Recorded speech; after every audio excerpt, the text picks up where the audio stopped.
ازيكم عاملين إيه؟ يا رب تكونوا بخير. النهارده بقى مناقشة الحلقة السابعة من مسلسل هاوس اوف ذا دراجون. بس قبل ما تتفرج على الحلقة صلي كده على النبي، وما تنساش تدعمنا بالشير واللايك والسبسكرايب للقناة. فعايز يرجع عشان يوصلك كل جديد. لو عندك اسئلة سألني تحت في الكومنتات هرد عليك ان شاء الله. ويلا بينا نبدأ.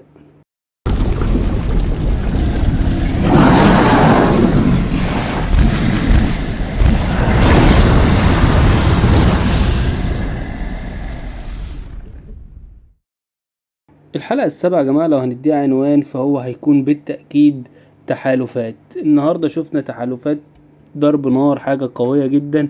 بعد ما الواحد كان والله في الأول بيفكر هل هيعمل حلقة فعلا، مفيش حاجة تتقال. دي أسوأ حلقة في المسلسل، ولكن النص التاني من الحلقة بصراحة ودانا في حتة تانية خالص. شفنا فيه شغل عالي عالي عالي، وبصراحة حاجة كانت ممتعة جدا. طبعا الحلقة بدأت بالجنازة بتاعة لينا. طبعا بعد ما الحلقة اللي فاتت مؤامرة التنين بتاعها فيجار ان هو يحرقها. وبنشوف طبعا عائلة الفاليريان بيدفنوا زي ما التارجيريان بيدفنوا عن طريق الحرق من التنانين. فالفاليريان بيرموا الجثة بتاعتهم في البحر، لانهم طبعا زي ما كلنا عارفين هم ملوك البحر وكده. فطبعا الحلقة بتبتدي وبنشوف طبعا ايه، يعني كله نظرات بقى، كله بيبص لبعضه. مفيش نقاشات قوية، مفيش حاجة قوية حصل. بصعب بقول لحضراتكم يمكن لغاية النص الأول من الحلقة مكانش فيه حاجة قوية تشد الواحد إن هو أصلا يكمل حلقة واحد، كان ابتدى إن هو يزهق. فكلها كانت نظرات من لاريس لأليسنت، من ديمون لفيسيرس، ومن فيسيرس لديمون، وطبعا ديمون واوتو هايتاور. وشفنا قد ايه ان هو يعني الموضوع ده معصبه جدا ومضايقه جدا جدا جدا. لانه على الرغم من ان احنا شفناه مثلا الحلقه اللي فاتت ان هو ابتدى يعني طبعا اكيد ما بقاش ان هو ما بيفكرش في السلطه، ولكن بعد شويه وهدي شويه. ولكن رؤيته لاوتو هايتاور ان هو بيرجع يكون هاند اوف ذا كينج، دي اشعلت جواه تاني الغيرة، واشعلت جواه ان يعني ازاي انه يرجع تاني للمنصب ده. وليه ما يكونش هو، يعني ايه بتقول كده، ليه ما يكونش انا ساعد الملك. وده بان جدا في الحوار اللي ما بينه وبين فيسيرس، ان هو ما اهتمش قوي بكلامه. وان يعني فيسيرس طبعا بيتكلم معاه ان بناتك شبه مامتهم، وده عامل زي انا ورينيرا لان هي شبه مامتها، والحكايه والروايه. وشفنا ديمون بمنتهى البرود اللي هو يعني فكك من اللي انت بتقوله ده، وسابه ومشي ويعني اللي هو عايز يقول له يعني انت اخلع بقى. ولو جينا بس اتكلمنا عن فيسيريس يا جماعه، طبعا بعد اللي شفناه في الحلقه وبعد اللي حصل الحلقه دي، يعني كانهم بيقولوا له بقى اقعد بقى ريح شويه، عشان اللي جاي انت مش قده، واللي جاي انت مالكش فيه. وانا شايف ان وجود في السيريس خلاص اصبح ملوش لازمه. ولكن زي ما قلت الحلقه اللي فاتت ان هو يعني ايه، لغايه دلوقتي هم مخلينه عشان هو الحاجه الوحيده اللي مخليه الكل ساكت، او الكل مش عارف يعني ياخد قرار او يعمل حاجه. انما موته هيخلي الحرب فعلا تشتعل، وهم مش عايزين ده يحصل دلوقتي، او مش عايزين يحصل في الوقت الحالي. فعشان كده لسه في سيريس عايش على الرغم ان هو وجوده زي عدمه. وشفنا ده بأكبر دليل لما في المعركة بقى اللي حصلت بين أليسنت ورينيرا، وإن كلامه حتى ما بقاش مسموع. لما خد قرار أليسنت اعترضت عليه، وزي ما شفنا اللي عملته في الحلقة. وطبعا كفاية بس إن حتة إن هي تاخد الخنجر منه وتضرب رينيرا، دي في حد ذاتها اللي هو يعني انت خلاص اصبح ملكش لازمة خالص. اصبح حتى قراراتك، يعني هي قالتها له أليسنت، طالما الملك مش عارف يجيب الحق او مش عارف يعمل العدالة انا هعملها. وده طبعا لو ملك تاني او ملك طبيعي يعني كان مسك الخنجر وضربها بيه يعني على طول. ولكن ده في سير زي ما احنا قلنا ان فيسيرس مش ضعيف، اتفقنا على ده. ولكن فيسيرس زي ما شفنا برضو في الحلقة دي هو عايز ان العيلة تفضل متماسكة، ان العيلة تفضل ايد واحدة، ان كله يفضل مترابط زي ما كان موجود في عصر جيهيرس. وطبعا لو رجعنا لجيهيرس فهو الراجل قالها كلمة وحكمة من اول حلقة، وبنذكرها تاني للناس ان محدش هيقدر يهد عيلة التارجيريان الا التارجيريان نفسهم، او محدش هيقدر يهزم عيلة التنين الا التنانين نفسها. وزي ما شفنا بقى ايموند وايجون. نروح بقى بسرعة لايموند وايجون. ايجون يا جماعة زي ما شفنا مش مهتم بأي حاجة خالص، هو فرحان بشبابه، يعني عايز بنات وعايز يشرب وعايز يمنجه نفسه. ولكن ايموند هو اللي مركز، عايز ياخد تنين بعد ما هو ما قدرش ان هو يحصل على بيضة لتنين.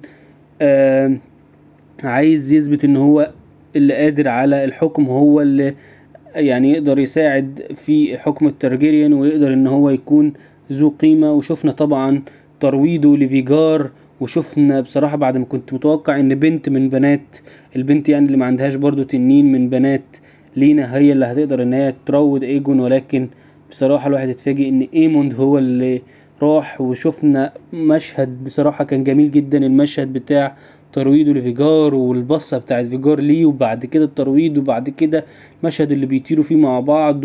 وحاجة بصراحة كانت قوية جدا، ومشهد من أقوى المشاهد. وإيموند من الواضح كده طبعا إن هيكون ليه دور كبير جدا في الأحداث اللي جاية، وزي ما شفناه حتى في الحلقة دي، بعد ما طبعا كلكم أكيد شفتوا في الحلقة بعد ما طيروا له عينيه أولاد رينيرا، وما بقاش طبعا عينيه مش شايف بيها، أو خلاص مش هيشوف بيها تاني. ولكن هو وبعد ما اللي أليسنت عملته، وهنا معلش انتقل لأليسنت بسرعة وارجع تاني لإيموند. أليسنت يا جماعة اتغيرت 180 درجة، خلاص أصبحت يعني قلبها ابتدى يبقى قاسي. شفنا خلاص، والتحالف طبعا الأول هو عيلة أليسنت هايتاور، بوجود أليسنت هايتاور مع أوتو هايتاور مع السير كريستون مع لاريس الداهية لاريس، كل دول يا جماعة مجموعة كده وتحالف مع بعضيهم.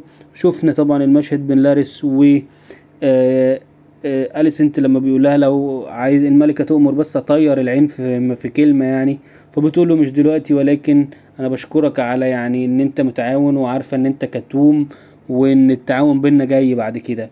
وطبعا شفنا الحتة بتاعت هي وأبوها لما دخل عليها، فبتقول له أنا عارفة إن أنا عملت غلط، وعارفة إن أنا اتسرعت، وعارفة إن الناس دلوقتي بيقولوا عليا إن أنا مجنونة. ولكن بتشوف ردة فعل أبوها بيقول لها كل اللي انت قلتيه صح، بس ده ما يخلينيش ان انا اتضايق، بالعكس انا فخور بيكي، واول مره اشوف فيكي الجانب ده، وهو ده الجانب اللي انا كنت بتمناه، وان انا هقف جنبك لغايه ما نوصل للسلطه، وان السلطه ليها طلبات كتير واحنا لازم نبقى قدها، وانا في ظهرك وانا معاكي. فيعني بصراحه واطي يا مان طبعا ما يستحقش اي حاجه من فيزيرس، وده كان سبب طبعا ال... الكره بين ديمون واوتو هايتاور بزيادة. وبصراحة هو اوتو هايتاور برضو ده يعني اتنين دواهي، لاريس واوتو هايتاور في تحالف واحد مع كريستون الغيور الغبي بصراحة من وجهة نظري، لان مشاعره كلها متجهة ان هو عدواني. لما ما خدش الحاجة اللي هو عايزها فخلاص انا لازم ابقى ضدها واشوه صورتها بكل حاجة. فالشخصية دي ما بتبقاش كويسة أصلا. فيعني بصراحة تحالف قوي طبعا، ولكن تحالف فيه ممكن يحصل من خلال خيانات كتير. يعني لاريس ده في أي لحظة ممكن إن هو يشوف مصلحته. كريستن نفس الكلام، لو رينيرا يعني اتسهلت معاه ممكن يفكر إن هو يروح لها تاني. لكن أليسنت وأوتو هيتاور أعتقد إن هم ايد واحدة، ولكن برضو اوتو هيطور. انا شايف ان لو هو هيوصل للسلطة عن طريق ان هو يموت بنته يموتها، وده رأيي يعني. وانت قولي رأيك تحت في الكومنتات، شايف نفس وجهة نظري ولا لا؟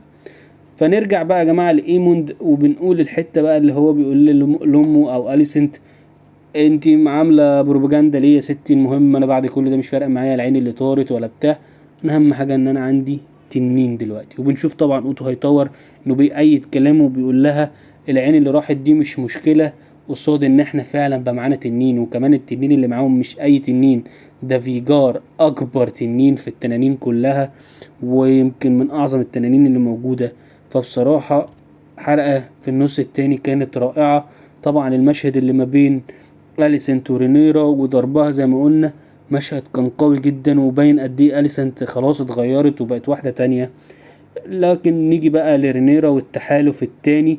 التحالف التاني هو طبعا رينيرا وديمون اللي اتجوزوا خلاص. وشفنا طبعا الخدعة اللي عملوها، خدعة طبعا قوية جدا، وده كان باين من لينور اللي شاف وقال لرينيرا ان انت لازم تستحقي زوج وتستحقي ان حياة تانية. انا كده كده خلاص اختي ماتت الزفت يعني، عشان بس ما بحبش اتكلم في المواضيع دي. رايح لستيبستونز وهيحارب، فانا كده كده الدنيا معايا باظت، ولازم نشوف صرفة، وبنشوف طبعا الخطة اللي هم عملوها والفكرة. رينيرا وديمون فكروا وقرروا ان هم يعملوا الحركة اللي شفناها، ان هم يمثلوا ان لينور مات عشان يقدروا ان هم يتجوزوا، وتبقى التحالف التاني طبعا مكون من رينيرا وديمون، وطبعا لينور اللي ممكن يرجع في اي وقت لو احتاجوله. مع طبعا ان في الحالة دي عائلة الفاليريان كلها تبقى واقفة صفهم. الأولاد الخمسة طبعا دلوقتي يعتبروا من الفاليريان، لأن أولاد رينيرا التلاتة من لينور، وأولاد ديمون الاتنين من لينا. وطبعا تحالف قوي جدا بصراحة يا جماعة. الحلقة قوية جدا جدا جدا، وحلقة من أجمل الحلقات اللي الواحد شافها في السبع حلقات، وخلاص فاضل 3 حلقات بس على الموسم الأول. وطبعا الحلقات اللي جاية برضو أعتقد إن هيكون فيها قفزة كبيرة في الزمن، ومش عارف بقى في سيرس هيموت امتى، عشان ساعة ما هيموت في سيرس الحرب هتبتدي صح بقى، وهتبقى على أصولها زي ما بيقولوا. دي كده كان كل حاجة ليا على الحلقة السابعة يا جماعة. لو عندك أي حاجة قولي تحت في الكومنتات. يا رب مكنش طولت عليكم، ويا رب تكون الحلقة عجبتكم. لو عجبتكم متنسوش تدعمونا بالشير واللايك والسبسكرايب للقناة، وفعلوا زر الجرس عشان يوصلكم كل جديد. والسلام عليكم ورحمة الله.